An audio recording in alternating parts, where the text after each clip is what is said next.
Now, have you seen the news today? The Tories, a group of them anyway, they've come together and very creatively with their wording, they've named themselves the New Conservatives. I bet they spent a few quid on the branding there, I've got to say. Anyway, they have come out with a 12-point migration plan. If you don't know what it is, worry not, because I shall share it with you now. Are you ready? Are you sitting comfortably? 12 points start like this. 1, raise the main skilled work visa salary threshold to £38,000 a year. 2, 5% cap on social housing to non-UK nationals. 3, raise immigration health surcharge to £2,700 per person a year. 4, 20,000 cap on refugees accepted for resettlement. 5, cap on humanitarian schemes such as Ukraine, Afghanistan and Hong Kong. 6, ban graduates and master's students from bringing family to the UK. You're keeping up, I'm going to test you at the end. 7, no rights for graduate students to stay in the UK for 2 years after their course. 8, reserve university study visas for the brightest international students and exclude the worst universities from eligibility. 9, raise the minimum combined income threshold to £26,200 for sponsoring a spouse and the minimum language requirement. 10, close temporary schemes granting eligibility for worker visas to care workers and social care workers. 11, pass and implement the provisions of the illegal migration bill. And last but not least, number 12, we got there in the end, Migration Advisory Committee to report on the effect of migration and housing and public services. What do you make of them onions then, everybody? Ben Habib, what do you make to this whole thing? I mean, there's so much to go at here.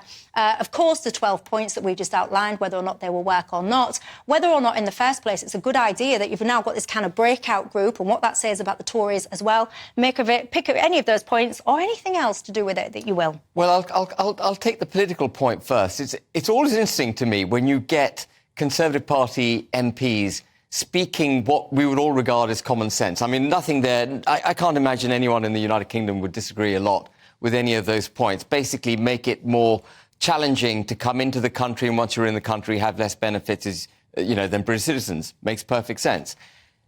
But I find it really peculiar when Conservative MPs feel the need to espouse this to the public and not to be doing it behind closed doors to the Cabinet Office number 10 and trying to get the government to actually pivot and do what they promised in the 2019 manifesto, which was to introduce a skills-based immigration policy. So that's a key point, and one that I thought myself when I saw this. So what do you think is behind that? Well, the New Conservatives, or all the New Conservatives from the 2017-2019 intake, the majority of them sit on razor-thin margins in their own seats. They're almost certainly going to be booted out at the next election. And I think this is them coming together, trying to make the Conservative case in the absence of the Conservative Party actually doing it for them, so that they can garner support from their local constituents. But what they should do, my advice to these New Conservatives, is if they are Conservative, leave the Conservative Party, because the Conservative Party is not Conservative. The Conservative Party has championed the control of immigration, but actually done the opposite in office. It was about 250,000 a year when David Cameron came to office. It rose to 350,000 net immigration before the pandemic, and now we've had the highest figure in history, a net 600,000. If they really believe in these values, if they really believe in Conservative values, and they should go on to articulate, perhaps a broader agenda, they should cross the floor. And there's a number of parties they could join. They could join the DUP, they could join Reclaim, they could join Reform UK, or they could set up their own thing. But if they really care about the country, it's time to stop putting the Conservative Party first and put national interest first. Do something bold. Don't try and garner support from your constituents doing exactly what Conservative Party typically do, which is play the 24-hour news cycle, say what you think people want to hear, but actually do the opposite. I've got a lot to say in response to that, but before I do, bring Jo in. Well, the idea that you're going to cut and stop temporary visas for care workers, I'd love to know who these New Conservatives think will take up the desperate shortage of care workers. I mean, Lee Anderson, the vice chair of the Conservative Party, apparently is sick, so wasn't able to be at the launch of this new party. Some would say he's been eating too much cat food. Well, some might say he's been eating too much cat food, but, is he going to say no to his six-figure salary that he gets from GB News? Is he going to go and work for £10 an hour, working in a care home? I doubt it. Is Miriam Cates going to go and work in a care home? What's that got to do with the price of fish? Well, so are you saying that unless you would yourself give up your job and go and work for a tenant at a local care home, you shouldn't have a view? What I'm saying is, who do they think is going to fill these vacancies that are needed now, tonight, tomorrow morning, that will have a huge impact on people in care homes, on people being able to be discharged from hospital, to be able to go home? You know, to stop the temporary visas is utterly ridiculous. But they would argue to that, because I saw Miriam Cates, I think it was, talking about this morning. She would argue, or they would argue collectively, that what they're trying to do, and when to your question, they would say that local people would take those jobs. But they clearly won't, and they clearly aren't, because not everybody is cut out to be a carer, and frankly, not everybody is willing to do that job. It's really hard work, it's very, very low paid. It's terrible. But Joe, isn't it almost racist to suggest that British people shouldn't fill these jobs? No, and that it's not. We should import cheap labour that we can effectively... But then we have a crisis. If you we're in a perpetual crisis in that case. But then get people trained up and make it more attractive. Well, that's what we have to do. We need a proper employment policy. And when we've got enough people willing to do it and willing to take it, but many, many people have given up on those sort of jobs because it's not reliable, it's 0 hours contract. You know, why wouldn't you go and get the same money you work in a supermarket? Yeah, but don't forget, though, well, part of this making the crisis is when we sacked a load, I think it was about 30,000 care workers because they wouldn't be injected with a COVID vaccine. Yeah. Do you remember that? Yeah. That's one of the reasons we've got this crisis in care. It may well be one of the reasons, but the other reason is that no government, successive governments, you know, right back to Tony Blair and everyone since, has failed to deal with the issue of social care. And that is the biggest single crisis facing the health service, because you've got elderly people or vulnerable people who desperately need care. They're not getting it. We haven't got the staff. They're called, very unpleasantly, bed blockers, but we all know what that means.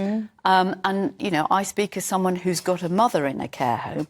It's costing an absolute fortune. And I know that the carers are not getting anywhere near what they should. It's the same with nurseries as well. If you put your kid in a nursery, as I do, you pay an absolute fortune. Then when you talk to the workers, you find out that they're on minimum wage. You think, well, where's all this cash going?